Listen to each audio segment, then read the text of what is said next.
1 Samuel, capítulo 16, versículo 1.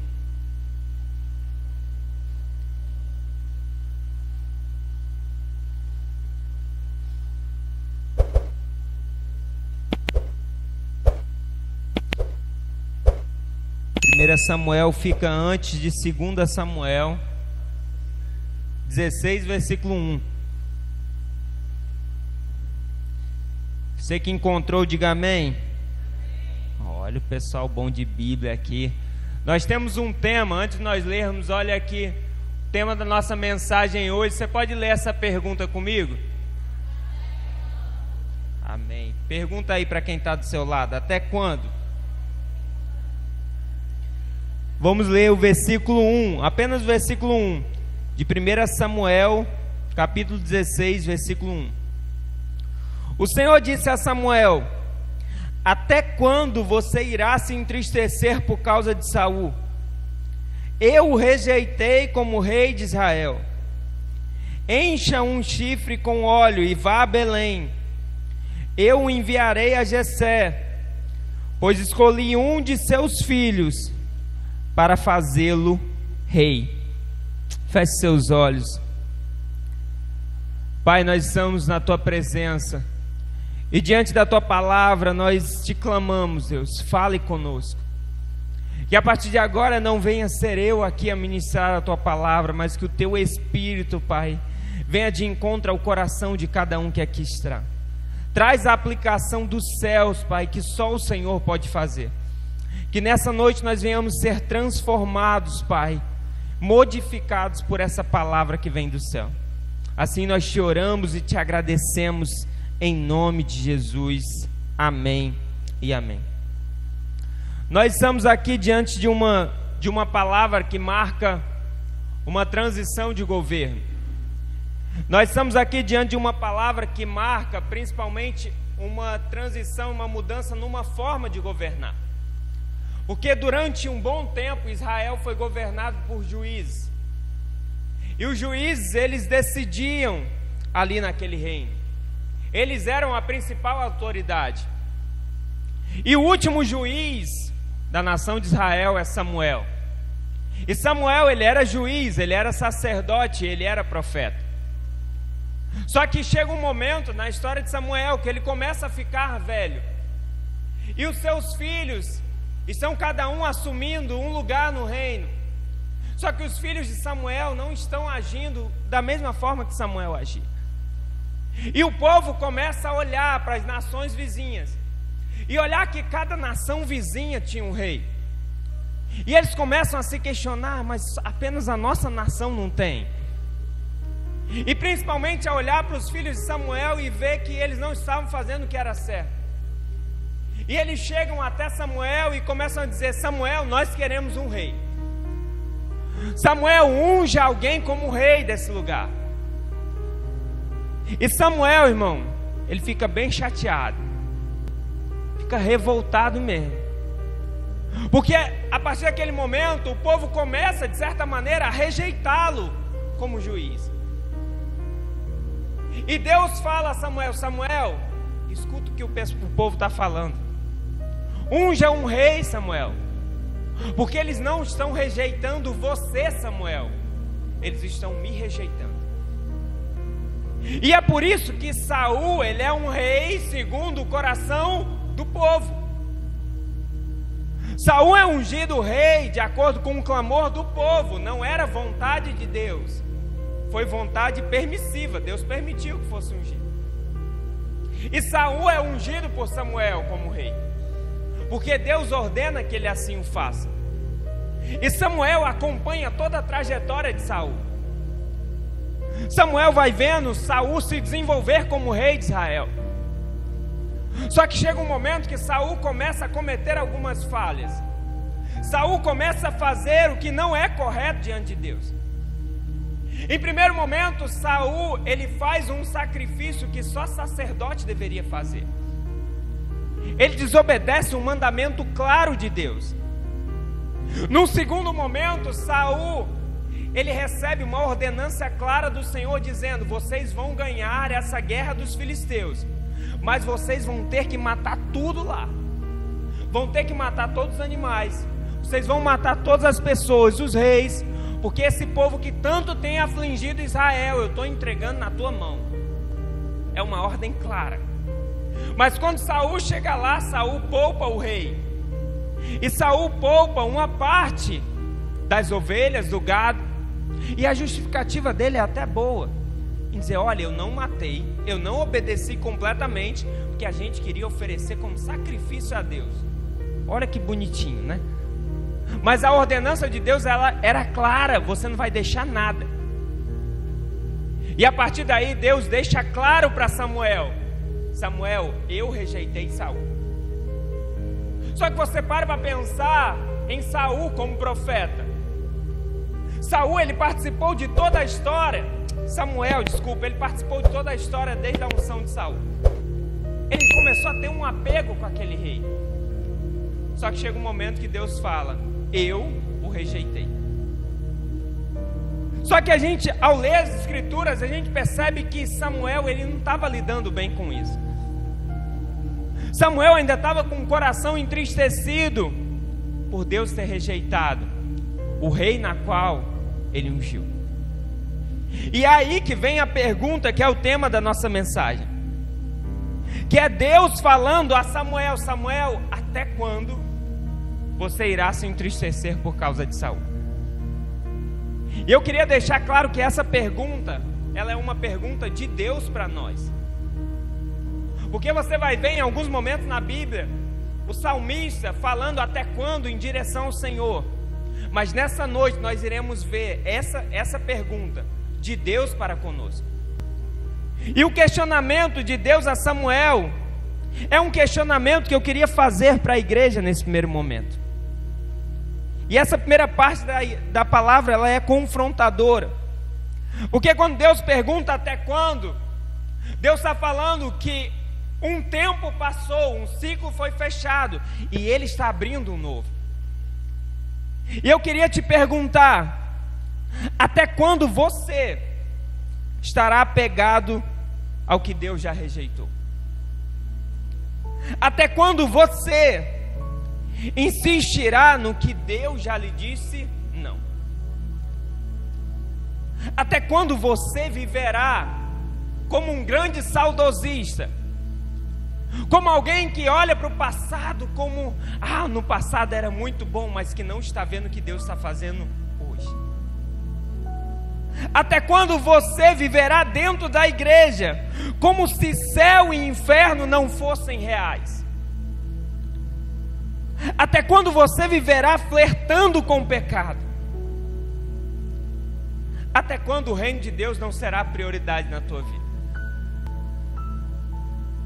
Até quando estará sentado, ao invés de estar fluindo no ministério que o Senhor já te entregou? Até quando ficará calado em lugares que o Senhor lhe colocou para pregar o Evangelho? Até quando, irmão? Até quando estará numa zona de conforto, quando o Senhor já mandou que você entre em movimento? Até quando? Será que você pode me ajudar a pregar e perguntar para o seu irmão do lado de novo: até quando, irmão?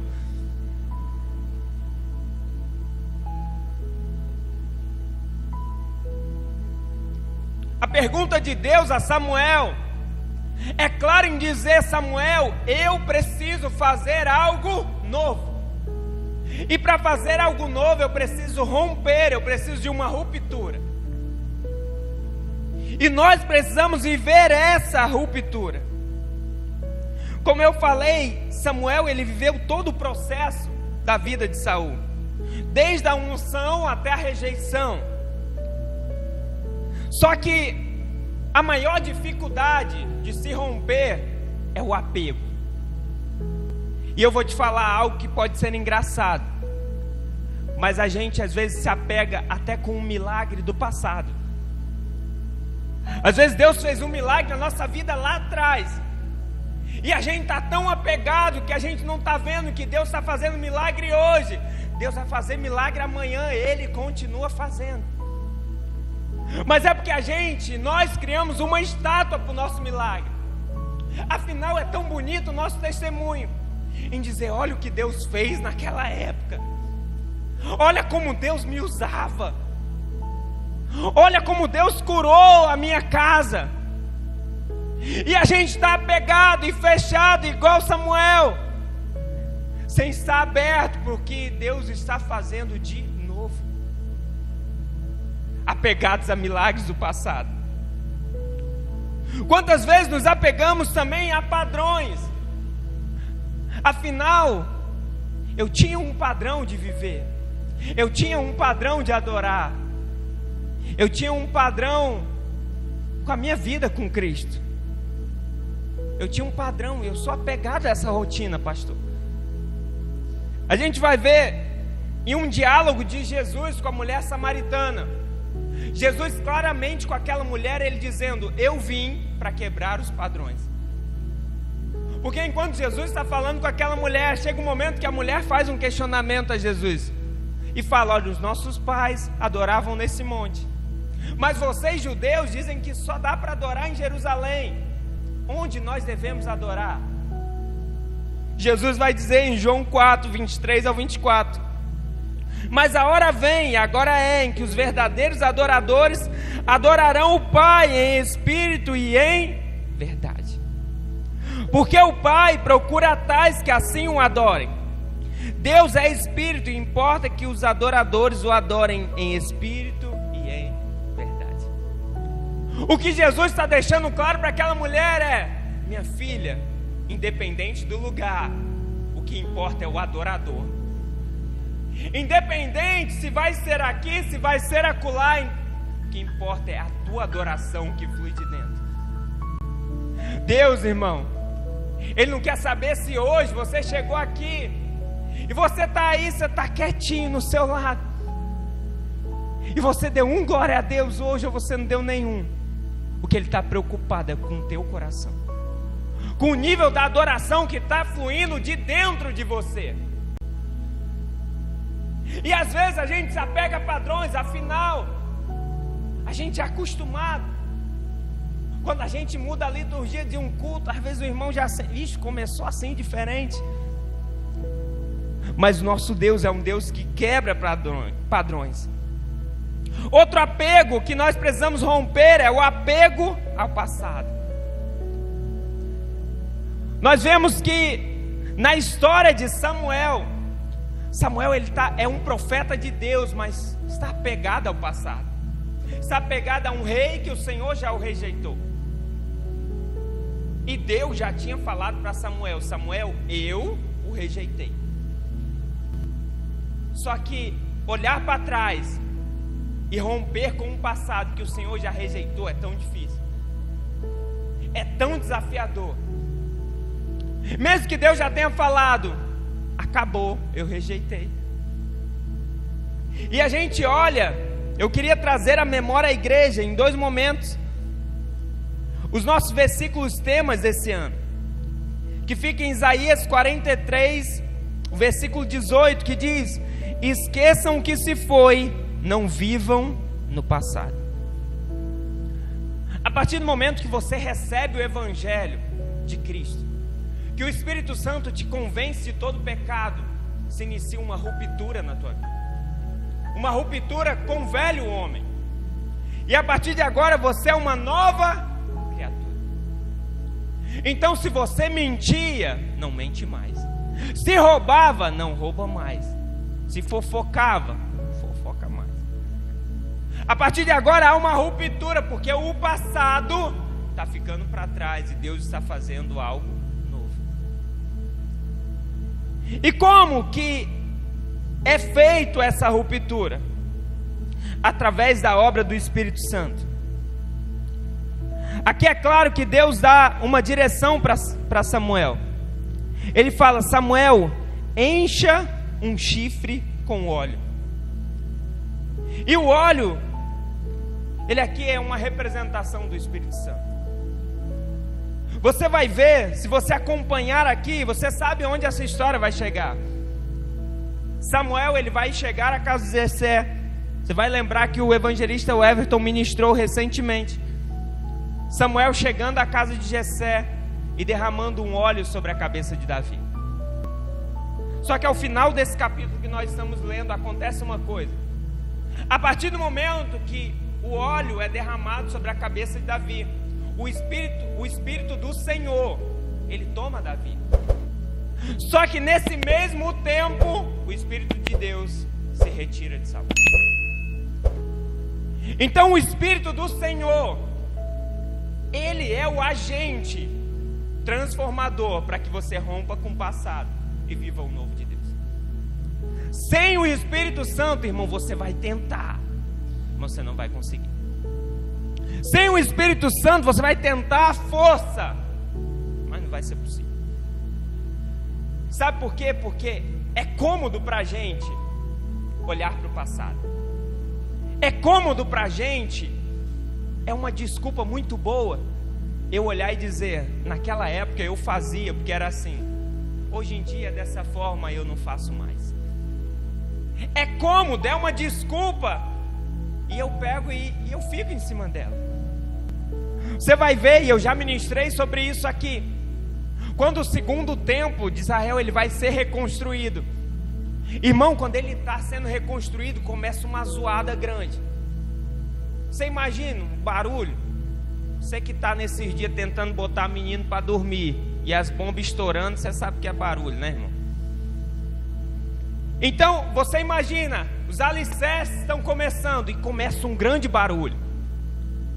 Só que esse barulho as pessoas não conseguem discernir, porque de um lado tem um grupo de pessoas louvando e adorando a Deus, do outro lado tem um grupo chorando. Como que pode, pastor? No mesmo momento, numa mesma construção de templo, tem um grupo chorando e um grupo se alegrando. Porque de um lado tem um grupo que viu o templo de Salomão, um templo muito rico, com muito ouro, e eles estão vendo aquele templozinho humilde sendo construído, e estão chorando e dizendo, não passa nem perto do que a gente viveu, não era nem para ter começado. Aqueles saudosistas chorando, enquanto aqui do outro lado eu tenho um grupo aberto para o novo de Deus, aberto para agora nós vamos ter um lugar na qual adorar. Esse grupo aqui talvez não saiba, mas o profeta Ageu vai vir até eles para tentar e vai dizer, olha, eles ali, eles estão chorando porque eles viram um templo antigo cheio de ouro, mas o profeta Ageu veio liberar a palavra, mas esse templo que vocês estão levantando, a glória desse templo será maior do que a da primeira. Porque no primeiro templo era assim, cheio de ouro. No primeiro templo tinha do bom e do melhor. Mas no segundo templo, Jesus, o Nazareno, o Salvador, ele pisará os pés. Então a glória desse templo será muito maior que o do primeiro. E essa é a palavra que Deus tem para nós nessa noite. Se desprende, rompe com o passado, porque o que Deus tem preparado para a tua vida lá na frente é muito maior, muito melhor do que o que passou. Tem um milagre novo, irmão. Mas Deus, ele dá outra ordem a Samuel, ele diz, vá a Belém. E aí a gente vai para outro até quando? Até quando permanecer parado, irmão? Porque para viver o novo, precisamos entrar em movimento. Para o Senhor fazer tudo que Ele tem prometido, a gente precisa estar em movimento. E como eu falei, romper e entrar em movimento não é fácil. Samuel vai dar uma desculpa para Deus. Você está com a sua Bíblia aberta ainda, você me acompanha no versículo 2. Samuel, porém, disse, como poderei ir? Saul saberá disso e me matará. E o Senhor disse, leve um novilho com você e diga que foi sacrificar ao Senhor. Convide Jessé para o sacrifício e eu mostrarei a você o que fazer. Você ungirá para mim aquele que eu indicar. No momento que Deus libera uma palavra para entrar em movimento, aquele homem, ele se atém às dificuldades. E a dificuldade era, Não, eu vou entrar ali, Saul vai saber que eu entrei e ele vai mandar me matar. Ele começa a se prender aos seus medos. Não é fácil entrar em movimento, irmão. Quer ver Deus mandar você, olha, evangeliza tal pessoa. Irmão, por mais que você seja desenrolado, você fica travado. Você fala, ô Senhor, me ajuda, Espírito Santo, o que eu falo?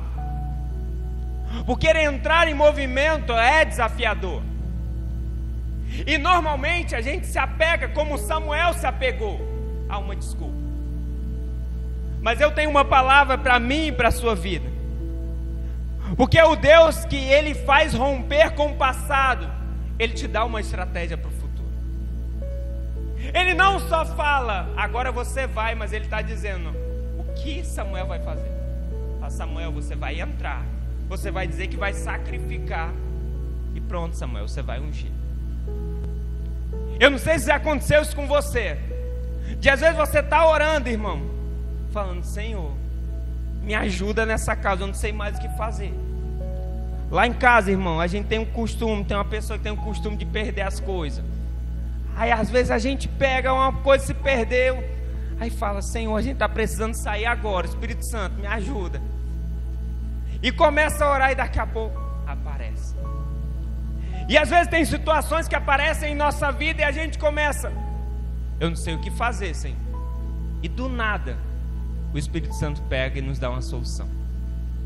Porque nós servimos a um Deus que nos dá as estratégias certas. Onde é que mora o erro aqui, pastor? Quando a gente tenta nós mesmos criar essa estratégia. Mas quando eu decido vir para cá e falar, Senhor, eu quero confiar no que o Senhor projetou para a minha vida. Aí sim você vive o sobrenatural. Só que tem mais algo para nós vermos nesse texto. É interessante ver que o Senhor fala a Samuel, eu enviarei a Jessé, escolhi um de seus filhos para fazê-lo rei. Eu queria que você estivesse aberto para o novo de Deus, porque Deus está deixando claro para a nação de Israel e para o profeta que Ele tem um projeto de algo novo.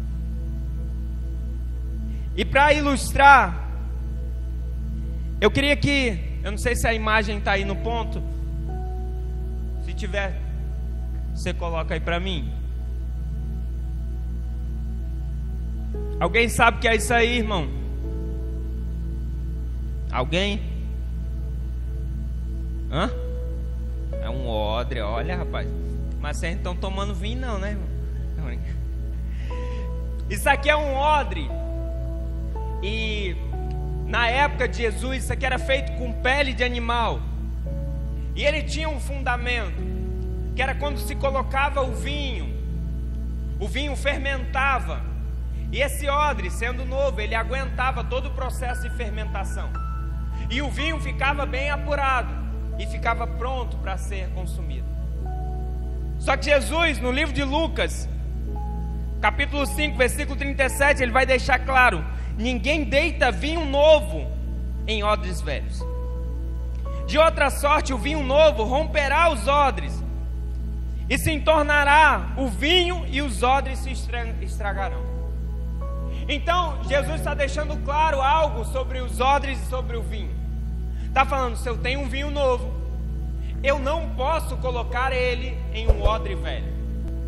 Porque se eu coloco um vinho novo em um odre velho, esse odre velho ele vai se romper, e eu vou desperdiçar o odre e o vinho. E Jesus continua, mas o vinho novo deve deitar-se em odres novos, e ambos juntamente se conservarão. Então Jesus ele está dando uma direção para aquele povo. Ele está falando, esse povo eles estão com a mente fechada, talvez por uma religiosidade, por algo, mas para receber o vinho novo que eu tenho disponível, é preciso ter um odre novo, é preciso ter um lugar para receber esse vinho que seja novo. E quando nós olhamos para a nossa vida, e principalmente para esse tempo, irmão, enquanto eu orava a Deus por essa palavra, Deus me fazia queimar de que Ele tem uma direção de um vinho novo para essa geração. Só que esse vinho novo a ser derramado, ele precisa que o ambiente, ele precisa que o nosso coração e a nossa mente sejam abertos, e que tudo aquilo que trava o mover do Espírito Santo, irmão, seja substituído por algo novo. É Jesus deixando claro: eu tenho algo novo. E agora eu queria que você abrisse a sua Bíblia no livro de Isaías, que nós já lemos, Isaías 43. Vamos ler o 18 e 19.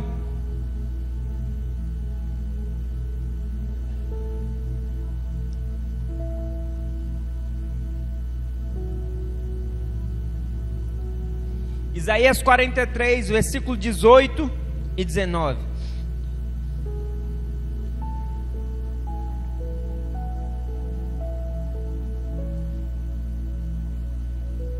Eu não sei se você, talvez você ainda, muitos do que estão aqui não saibam. Todos os anos em nosso ministério tem um tema para o ano. Alguém lembra o tema do ano passado? Eita glória! Oh Jesus! Provisão. E o tema desse ano? O novo. E ele tem como versículo base esses dois versículos, que diz assim: esqueçam o que se foi, não vivam no passado, vejam, eu farei uma coisa nova, ela está prestes a acontecer, vocês não a percebem? Até no deserto vou abrir um caminho e riachos no ermo. Então a palavra de Deus e a direção para esse ano é: tem um novo de Deus para nossas vidas. Eu preciso tomar posse desse novo.